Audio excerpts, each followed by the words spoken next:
All right, here we go. Now for some examples. Are you ready? Holy buckets. I'm sorry I'm not there today. I hope you're treating this with the utmost respect. All right, I'll be there on Monday. I hope you all have a great weekend.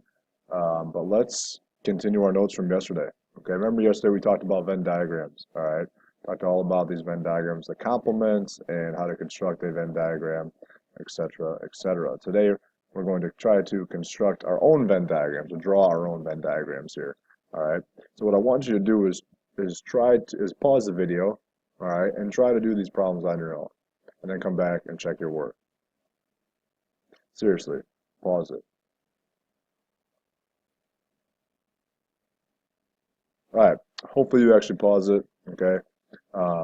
If you didn't, well, then I guess I'll never know. All right. So S is going to represent a six-sided die. All right. So if we think about our Venn diagrams, S, remember, was our rectangle. That's our sample space. It's a six-sided die. A and B are both different events, and each of these events are listed here. Okay.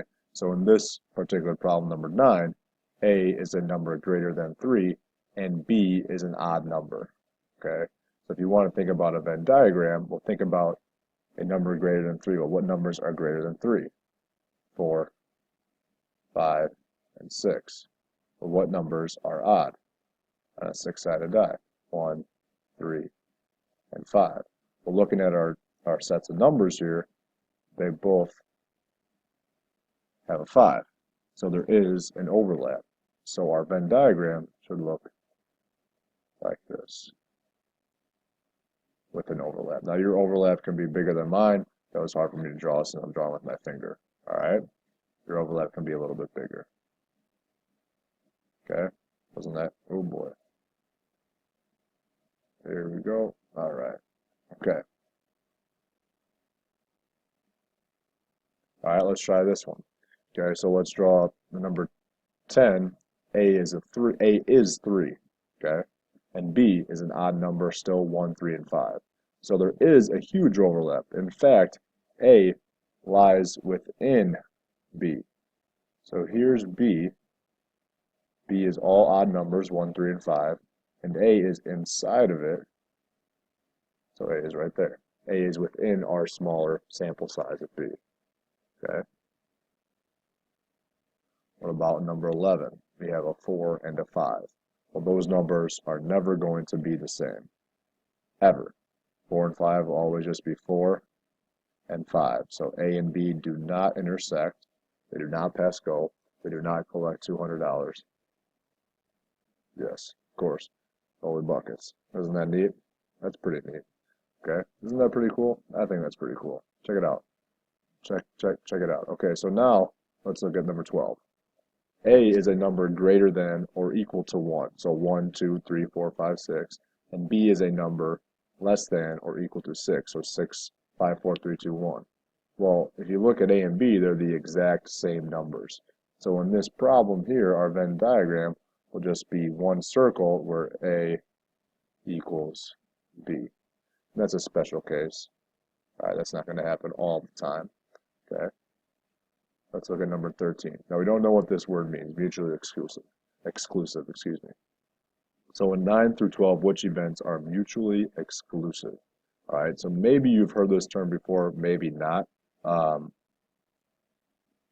these four, excuse me, the number that represents mutually exclusive events is number 11. Number 11 would represent a two mutually exclusive events. Why? Because there's no overlap. Okay, there's no overlap in number 11. No overlap between A and B. That's what mutually exclusive means. All right, no overlap. Okay, last page. Then you can start on your homework. Let's talk some fast food. Okay, 80 students were asked if they eat McDonald's and Burger King. The Venn diagram shows the number of students who eat at each restaurant. Okay, suppose one student is chosen at random for each of the following questions. So you'll see here that 23 students said they eat at McDonald's, 26 students said they eat at Burger King, and 14 eat at both. Talk about this 17 later. All right, so what's the probability that if you ask a student, or if you ask one of the students if they eat at McDonald's? Okay, well, 23 out of 80 students eat there. And there's these 14 that eat at both. So you have to consider those 14 people as well. So our total, the number of students that eat McDonald's are 37 out of 80. That's your answer. That's a probability. Whoops, that's a bad circle. Let's try that again. Okay. Number 14. You can try these on your own. Pause it.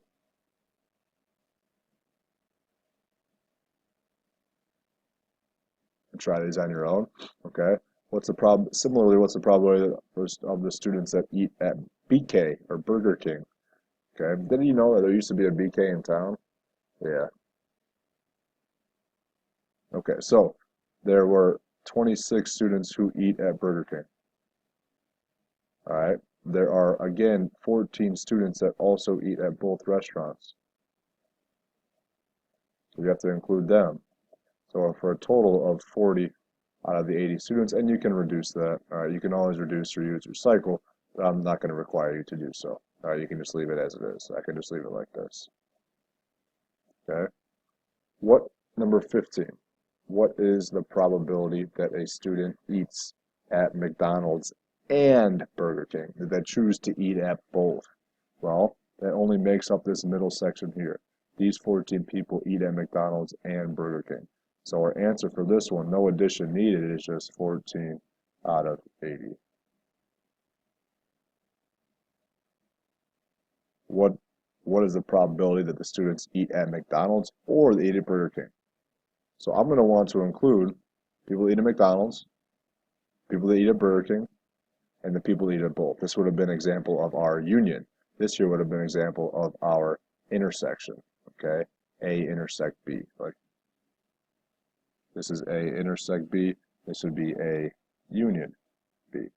All right. Well, I'm going to include the 23 people that said they lived or ate, at McDonald's, plus the 26 people who said that they ate Burger King, plus the 14 people who said they ate both.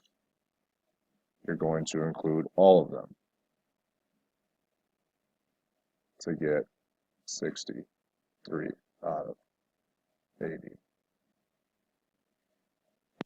So one thing you could have done if you didn't have this Venn diagram that showed the overlap here, you could have added the people that were in the McDonald's group plus the people that were in the Burger King group and subtracted the ones that did both, and you still would have gotten 63 out of 80. All right. Next question asks, what does the 17 represent? Well, 17 in the context of this problem, all right, there's 80 total people. 63 out of the 80 said that they would eat Burger King or McDonald's. All right, well, the rest, the 17, are the people who do not eat Burger King or McDonald's. People that do not eat BK or McDonald's. All right. BK or McDonald's.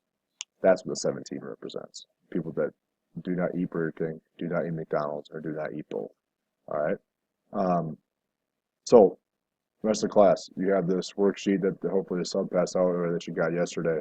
That was a 4-point Unit 4 Day 2 homework assignment. Unit 4 Day 2 homework assignment looks similar to these notes, so use these notes to help you with that. I hope all of you have a good, safe weekend. All right. I will see you on Monday, and have a good rest of your day. Bye.